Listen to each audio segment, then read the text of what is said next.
Kumustahin natin ang lagay ngayon ni Pabi kasama si Mobile Journal Yeda Pascual.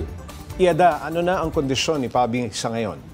Yes, Pops Ray, ngayon okay naman na si Pabi. Sabi niya naman, more than 1 week yung healing process. So kahit paano talagang okay na, nakakapag-bra naman na siya, unlike before. At ngayon, tuloy-tuloy naman na siya sa paggawa ulit ng mga content kasi nga content creator siya, Pops Ray. Pero sabi niya nga, yes, syempre, hindi maaalis sa kanya yung trauma dun sa nangyari dahil hindi naman madali yung kanyang pinagdaanan. Kaya para sa kanya, talagang lesson learned yung nangyari sa kanya. Yung kanyang experience sa nipple tape, ginawa niya ng content malamang, ano? Yes, talaga, awareness talaga. Para matuto yung kanyang mga followers. Okay, magkano raw ba yung kanyang biniling nipple tape? Baka naman mumurahin. Ayun, Pops Ray, tinanong ko sa kanya, ang sabi niya nga sa akin is around 300 pesos. Pero Pops Ray, kung ikukumpara mo yan sa ibang nipple tape, medyo mas pricey na yun kumpara sa iba. Yes.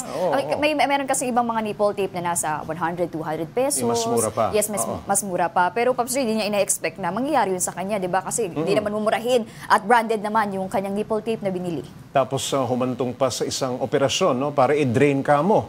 Doon sa report mo, yung nana. Yes, Pops Ray. Ang kwento niya malamang yun, gumasta siya ng malaki. Yes, Pops Ray. 30,000 yung nilabas niya nga pera doon sa operasyon na yun. At sabi niya nga sa akin, Pops Ray, is talagang hindi niya ina-expect na maglalabas siya ng ganong pera dahil lang doon sa sinapit niya sa paggamit ng nipple tape. At Pops Ray, kwento ko lang din, ang sabi niya kasi sa akin, ginamit niya na yun before once, na nag-exhibit na daw sa kanya ng pamumula, yung mga sintomas. Tapos, inulit niya, doon daw talaga lumala yung mga symptoms. Tapos, tinanong ko siya, bakit marami sa comment section nagsasabi na ikaw lang naman yung nakakaranas niya. Pero ang sabi niya, yung kaibigan daw, lola ng kaibigan niya is humingi din sa kanya ng nipple tape at nangyari din yun doon sa matanda. Kaya si lola nahatakot din na baka humantong din yung kanyang dibdib doon sa nangyari kagaya kay Pabi. Gumawa ba ng hakbang itong si Pabi, Yeda?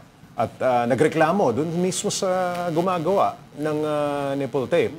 Ayun na nga, Pops Ray, nag-post siya sa kanyang TikTok ng awareness video. Marami nagsabi na mag-post ka ng awareness, hindi mo naman sasabihin ko ano yung brand, paano namin maiiwasan. Ang sabi niya sa akin is, syempre, nahatakot din siya na baka siya pa yung balikan. Siya na nga yung ito ba, nangyari na nga sa FDA-approved kanya. Itong produktong ito? Yes, Pops Ray, FDA-approved at mabibili siya online at sa mga malls. Sabi ng doktor, contact dermatitis. Yada, yung nangyari kay Pabi? Ano ba yung posibleng maidulot nito?